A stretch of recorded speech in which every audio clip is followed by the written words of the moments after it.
پیارے طلباء و طالبات، السلام علیکم۔ یہ ہمارا تیسرا لیکچر ہے۔ اس سے پہلے سب سے پہلا جو لیکچر تھا اس میں نے اردو کا تعارفی لیکچر دیا تھا۔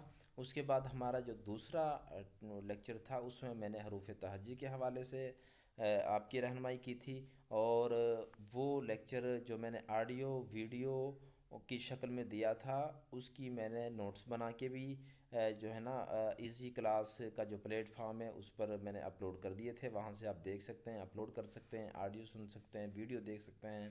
اور اس کے بعد ہمارا تیسرا جو موضوع ہے، وہ تیسرا جو لیکچر ہے وہ ہے عربی حروف شمسی اور حروف قمری۔ تو اس میں ہم سیکھیں گے کہ حروف شمسی کون سے ہوتے ہیں، حروف قمری کون سے ہوتے ہیں۔ عربی قاعدے کے مطابق عربی حروف کی دو اقسام ہوتی ہیں، اول حروف شمسی اور دوم حروف قمری۔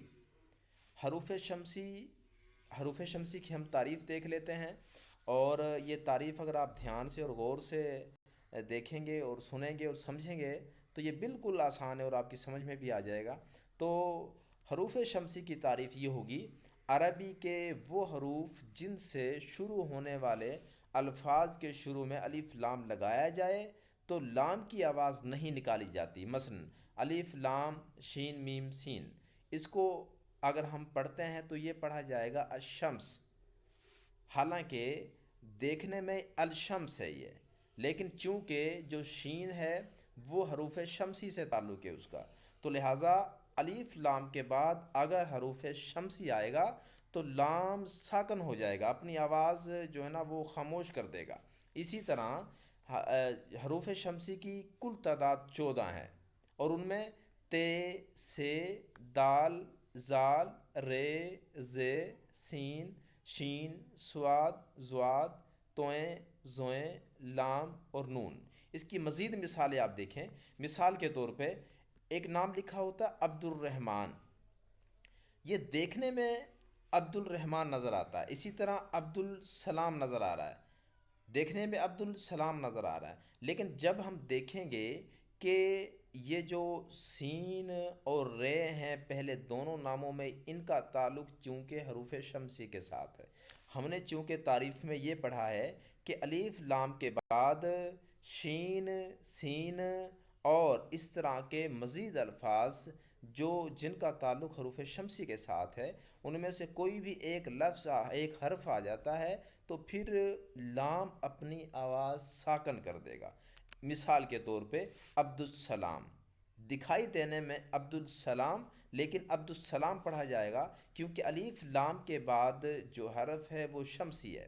اسی طرح عبد الستار، یہ دکھائی دینے میں عبد الستار ہے، لیکن سین کا تعلق چونکہ حروف شمسی کے ساتھ ہے، اس لیے ہم اس کو عبد الستار پڑھیں گے۔ اسی طرح شمس الرحمن، تو رے کا تعلق بھی چونکہ شمسی حروف کے ساتھ ہے اس لیے ہم اس کو شمس الرحمن پڑھیں گے، الرحمن نہیں پڑھیں گے۔ اسی طرح ضیاء الرحمن، اب ضیاء کے بعد الف لام، اور الف لام کے بعد والا جو حرف ہے اس پہ ہم نے اپنا جو ہے نا وہ نقطہ مرکوز کرنا ہے، مطلب ضیاء الرحمن، ضیاء الرحمن نہیں پڑھا جائے گا، اس طریقے سے یہ غلط ہوگا۔ اسی طرح وحید الزمان لفظ پڑھا جائے گا۔ میرا خیال ہے کہ آپ کو سمجھ آ گئی ہوگی کہ حروف شمسی کون سے ہوتے ہیں۔ اسی طرح دوسرے جو قسم ہے وہ ہے حروف قمری۔ عربی کے وہ حروف جن سے شروع ہونے والے الفاظ کے شروع میں الف لام لگایا جائے تو لام کی آواز بولی جاتی ہے۔ مطلب یہ ہے کہ حروف قمری وہ حروف ہیں جو لام الف لام کے بعد اگر آتے ہیں تو پھر وہ حروف قمری کہلائیں گے، اور پھر لام کی آواز کو ہم نکال کر پڑھیں گے۔ مثال کے طور پہ عبد الکریم، تو یہاں الف لام کے بعد جو کاف ہے، کاف کا تعلق چونکہ قمری حروف کے ساتھ ہے تو اس لیے ہم اس کو عبد الکریم پڑھیں گے۔ اگلا لفظ دیکھیں آپ، عبد الباسط۔ اب عبد الباسط میں آپ دیکھیں الف لام کے بعد بے جو لفظ ہے، تو بے جو حرف ہے، تو بے کا تعلق چونکہ حروف قمری کے ساتھ ہے اس لیے اس کو عبد الباسط پڑھیں گے۔ اسی طرح مزید اس کی مثالیں ہیں القمر، عبد الباری، قرۃ العین حیدر، عبد الغفور، عبد الخالق۔ تو میرا خیال ہے آپ کو سمجھ آ گئی ہوگی، بالکل واضح سی بات ہے۔ پریشان ہونے کی ضرورت نہیں ہے. آپ نے سمپلی اتنا یاد رکھنا ہے کہ حروف شمسی سے مراد وہ حروف ہیں جن کے ایسے الفاظ جن میں لام الف لام آ جائے، اور لام کے بعد اگر حروف شمسی آ جاتا ہے تو پھر وہ اپنی آواز کھو دے گا. اسی طرح اگر قمری حروف آ جاتے ہیں الف لام کے بعد تو پھر لام کی آواز نکالی جائے گی. تو اس کے بعد ہمارا اگلا موضوع ہے حروف منقوط. منقوط لفظ نکلا نقطہ سے. وہ حروف جن پر نقطہ ہو حروف منقوط کہلاتے ہیں. آپ دیکھیں گے سکرین پر آپ کو نظر آ رہے ہیں: بے، تے، پے، سے، جیم، چے، کھے، دال، زال، سے، شین، زواد، زوئیں، عین، غین، فے، کاف، نون. یہ سارے منقوطہ حروف ہیں. اس کے بعد غیر منقوط حروف کون سے ہیں؟ وہ حروف جن پر نقطہ نہ ہو غیر منقوط حروف کہلاتے ہیں. الف ہے، دال، رے، سین، صاد، عین، کاف، گاف، لام، میم، واو ہے چھوٹی. تو یہ ہمارا باقاعدہ ایک موضوع ہے جس میں ہم نے پڑھنا یہ ہے کہ حروف عربی کے حروف تہجی کون سے ہیں اور حروف قمری اور شمسی سے کیا مراد ہے. اب امتحانی نقطہ نگاہ سے جو سوالات امتحان میں پوچھے جا سکتے ہیں وہ اس طریقے سے پوچھے جائیں گے کہ عربی کے حروف تہجی کی وضاحت کیجیے.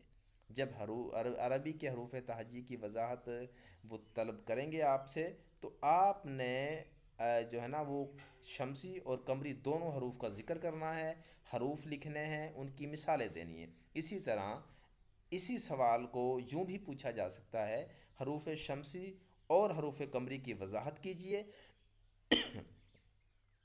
تو اس طرح یہ 10 نمبر کا، 8 نمبر کا یا 5 نمبر کا سوال پوچھا جا سکتا ہے.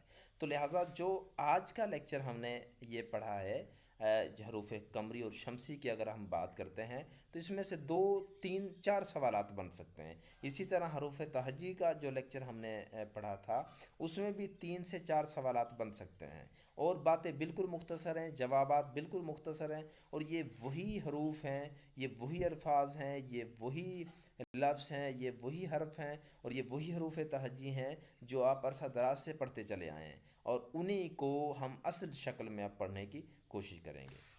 یہ بہت شکریہ.